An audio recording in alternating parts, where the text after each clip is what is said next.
Estefanía, nos conocemos desde hace tantos años en esta lucha, sí, recorriendo todos los países taurinos. Sí. Y uno de los trabajos maravillosos que has hecho tú siempre es recoger los avances, ¿no? O simplemente lo que ha ocurrido en cada uno de los países. Sí. ¿Nos puedes resumir para la audiencia cuáles han sido esos avances? Sí. Bueno, ahora finalmente tenemos ya un país que ha prohibido las corridas de toros y es Colombia. Y la última vez que un país prohibió las corridas de toros fue hace ya 91 años. Así que es un logro maravilloso. Y hemos visto pues, a nuestros compañeros colombianos hacer muchos intentos. Les ha costado 14 intentos y finalmente el año pasado consiguieron la prohibición de la tauromaquia. Nosotros nos quejamos por la ILP, pero Colombia 14 veces se la rechazaron, ¿eh? Pero exactamente. Y pues recientemente tuvimos otra sorpresa desde Colombia porque la Corte Constitucional decidió de que no solo las corridas de toros están prohibidas y que es constitucional, pero que también eventos crueles como los coleos, las corralejas y las peleas con gallos también deben de estar prohibidas. Y esa prohibición entrará en vigor en el 2028. Y para los que no sepan qué es una corraleja. Una corraleja es como una corrida de toros muy salvaje, sin toreros, en una plaza donde el público pues persigue al animal, le pega, le da golpes, etc. Son sobre todo muy violentas. Y está la gente como muy bebida. Está muy bebida, no hay control, pasan cosas terribles, a veces oyes en las noticias cosas que como matan al animal, que bueno, en un grupo de personas se ponen a golpearle o le matan con objetos punzantes, puede ser cualquier cosa.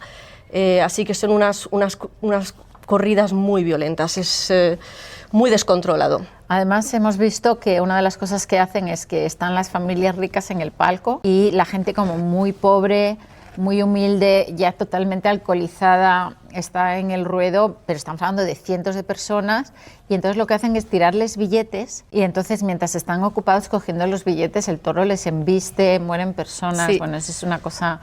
¿Y qué ha pasado con las peleas de gallos?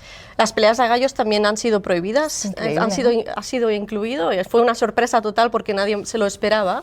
Fue a raíz de una demanda que tenía como objetivo una declaración de que la ley No Más Olé no es constitucional.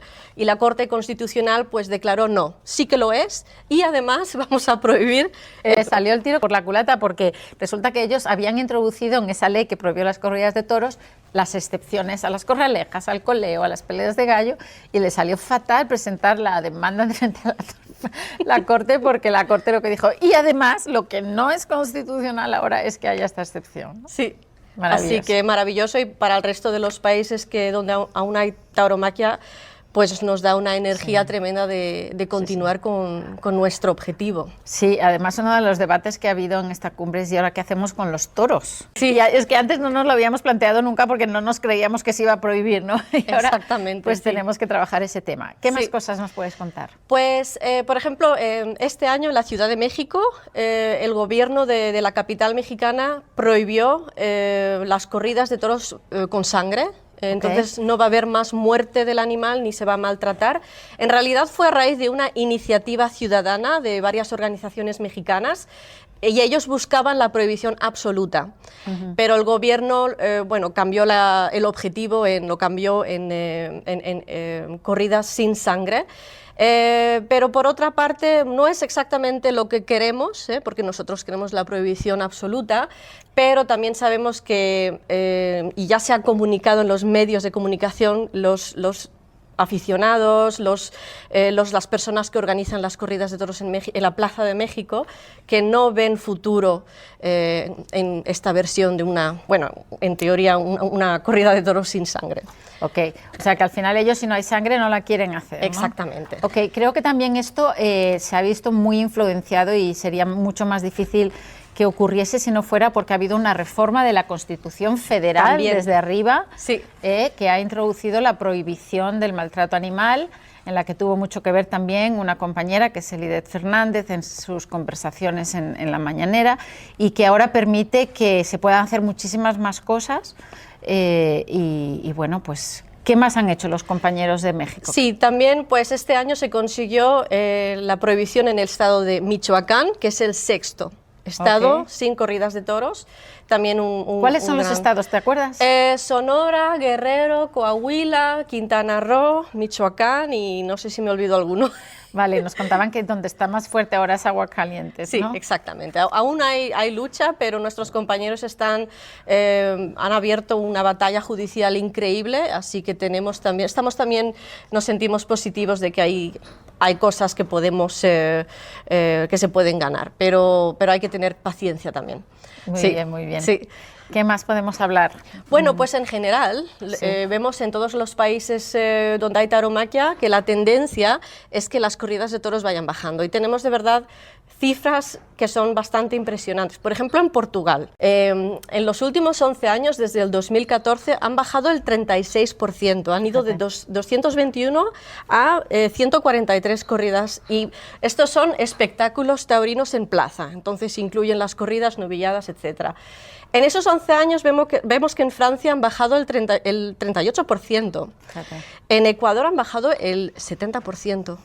Por ejemplo, en España desde el 2007 han bajado el 60%, así que son unas cifras que de verdad nos entusiasman, sí, que son muy positivas. En Ecuador además se ha conseguido acabar con la feria del Cristo del Gran Poder, que era la más grande, que era la que había en Quito, y en Quito ya no se pueden hacer corridas de toros.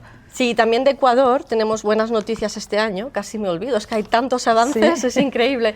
Y eso es también un avance muy importante porque ya teníamos en 126 de los 221 cantones que tiene Ecuador, en 126 ya están prohibidas las corridas de toros, pero allí también han habido demandas buscando una declaración de que esta prohibición no es constitucional. Y la Corte Constitucional pues ha respaldado que pues sí, ha declarado sí, las corridas de toros siguen prohibidas en Ecuador, así que también es un paso muy importante. Y esta red internacional antitauromaquia ha sido clave porque tanto en el proceso de la Corte en Colombia como en la de Ecuador se pudo unificar, ¿verdad?, a todos los países y todos participamos enviando pues nuestra posición frente a esas demandas y sin duda ha tenido mucho que ver eso, ¿no? Sí, exactamente. Sí. El país quizá que más nos preocupa sea Perú, ¿no?, en este momento. Sí, y la razón en la que nos preocupa es porque no tenemos como una visión bien actual de lo que está pasando en el país, no hay cifras oficiales, entonces no sabemos exactamente lo que está pasando en este país y claro, hay avances en otros países como en Colombia, en México, Ecuador y sabemos, y el sector taurino mismo también lo dice públicamente, están más activos en Perú. Entonces pues tenemos que estar atentos de que busquen nuevos públicos. Y otro de los problemas que hemos visto es que aquellos países como Colombia, que ya no tienen corridas de toros, Quito, que apenas no tiene nada, están mandando toros y están exportando, digamos, desde las ganaderías de esos países a Perú. Sí. Eso es muy peligroso porque entonces mantiene esas ganaderías vivas, sigue habiendo toros de lidia en ese país y quién sabe si un gobierno más adelante no puede revertir la prohibición, que están listos para empezar porque tienen allí mismo las ganaderías, ¿no? Sí. Entonces es muy importante quizá empezar a trabajar mucho más en el tema de Perú. Sí, exactamente. ¿Cierto? Sí. Y no sé si hay alguna cosa más que nos quieras comentar. Sí, a lo mejor pues también la infancia, porque hace como más o menos ya 8 o 10 años, desde las Naciones Unidas se hicieron varios llamamientos a los países con tauromaquia de que deberían de apartar a los menores de esta violencia. Por ejemplo, en Ecuador pues ya se han prohibido la entrada de los menores de 18 años. Portugal también ha tomado pasos, los espectáculos taurinos están clasificados para mayores de 12. El Ministerio de Cultura ya prohibió la entrada de menores de 16, lo que pasa es que aún tiene que ser promulgado. Así que en ciertos países hay avances también en el tema de la infancia. Okay. Bueno, pues vamos a acabar aquí. Estamos agotados después de un fin de semana súper intenso, pero en la próxima cumbre tenéis que estar. Si eres una asociación antitaurina y trabajas en este campo, no te pierdas, únete a la Red Internacional Antitauromaquia para que podamos trabajar juntos mucho más fuertes y que la próxima vez que entrevistemos a Estefanía sobre los avances, pues dediquemos un programa solo a ella, ¿no? Estamos una hora leyéndolos. Así que nada, no os voy a entretener más, de verdad, muchas gracias, avanzamos.